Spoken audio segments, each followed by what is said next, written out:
جن پہ میں بات کرنا چاہ رہا ہوں۔ پہلی ہے سر کہ پی آئی اے نے گزشتہ برسوں کے دوران 600 ارب روپے کا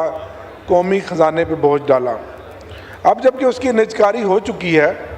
اور کسی ایک ایئر لائن کو، جو اب وہ نجی ایئر لائن ہے، اس کو سیلز ٹیکس سے چھوٹ دینا میری سمجھ سے باہر ہے۔ اگر آپ فضائی شعبے کو ترقی دینا چاہتے ہیں، ٹھیک ہے، اچھی بات ہے، تو سر میری پھر امینڈمنٹ ہے کہ تمام جو پرائیویٹ ایئر لائنز ہیں، جیسا کہ پی آئی اے بھی اب پرائیویٹ ایئر لائن ہو گئی ہے،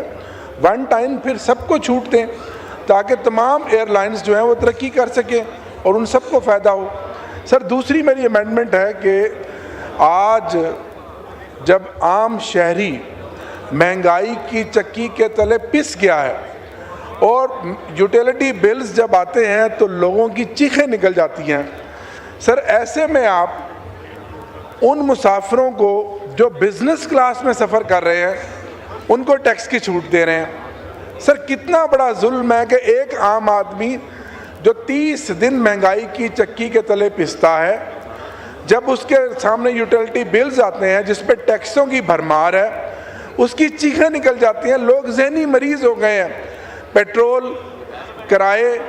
مہنگی بجلی، مہنگے یوٹیلیٹی بلز، اور اس کے بعد سر آپ ریلیف کس کو دے رہے ہیں اس بجٹ میں؟ اس آدمی کو، اس کلاس کو جو بزنس پریمیم کلاس میں سفر کرتی ہے۔ میری سر اس میں امینڈمنٹ ہے کہ اگر آپ نے چھوٹ دینی ہے ہوائی ٹکٹس میں تو اکانومی کلاس میں، جس میں ایک عام آدمی، ایک مڈل کلاس آدمی، کوئی عمرے کا سفر کرتا ہے، کوئی حج کا سفر کرتا ہے، ساری زندگی اپنی جمع شدہ پونجی اکٹھی کر کے، تو اس کو ریلیف دینا۔ جو عام کلاس کا آدمی ہے، جو عام کلاس میں استعمال کرتا ہے، تو اس کا مطلب ہے یہ بجٹ اشرافیہ کا بجٹ ہے، ایلیٹ کا بجٹ ہے۔ آخری سر میری ایک امینڈمنٹ ہے کہ قومی اسمبلی اور سینٹ سیکریٹریٹ کے ملازمین جو ہیں، ان کی ایک منفرد عینی حیثیت اور فرائض اور ذمہ داریوں کے پیش نظر خصوصی پارلیمنٹ ایک الاؤنس ہم قومی اسمبلی اور سینٹ کے ملازمین کو دیتے ہیں۔ سر اس کو پارلیمنٹ الاؤنس ہم کہتے ہیں۔ تو ہم سر اس الاؤنس کو معمول کی آمدنی کا حصہ تصور کرتے ہوئے آپ نے اس کو عام شہریوں کے مطابق ان پر انکم ٹیکس عائد کر دیا ہے۔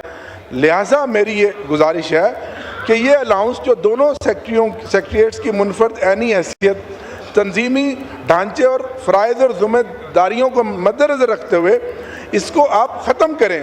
کیونکہ سر یہ سیشن الاؤنس اپنی نوعیت کے اعتبار سے ملازمین کو صرف جو ایکسٹرا اضافی اوقات کار اوور ٹائم جو ہوتا ہے اس کے عوض دیا جاتا ہے، جو انکم ٹیکس آرڈیننس 2001 کی دفعہ 212 کے دائرہ کار میں آتا ہے۔ لہٰذا میری وزیر خزانہ صاحب سے التماس ہے کہ اس کا خزانے پہ جو بوجھ ہے یا اس کا کوئی فرق زیادہ نہیں ہے، صرف لاکھوں میں یا چند ہزاروں میں ہے، اور آپ ان ملازمین کو جو یہاں کام کرتے ہیں، چھٹی والے دن بھی کام کرتے ہیں، ان کو بھی آپ عام شہریوں کے جو انکم ٹیکس ہے اس طرح تصور کرتے ہیں، تو اس کو اس انکم ٹیکس سے مستثنیٰ قرار دیا جائے۔ اور سر اس کی مثال ہے کہ سر اس میں عدلیہ کے جو معزز اعلیٰ عدالتوں کے ججز صاحبان، جوڈیشل الاؤنس اور خصوصی دوسرے محکمے، کئی وفاقی محکمے ہیں جن کے ملازمین کو اس ٹیکس کی چھوٹ ہے، تو میری سر گزارش ہے کہ قومی اسمبلی اور سینٹ کے ملازمین کو بھی اس ٹیکس سے چھوٹ دے دی جائے۔ بہت شکریہ۔ شکریہ جی، خواجہ آصف صاحب۔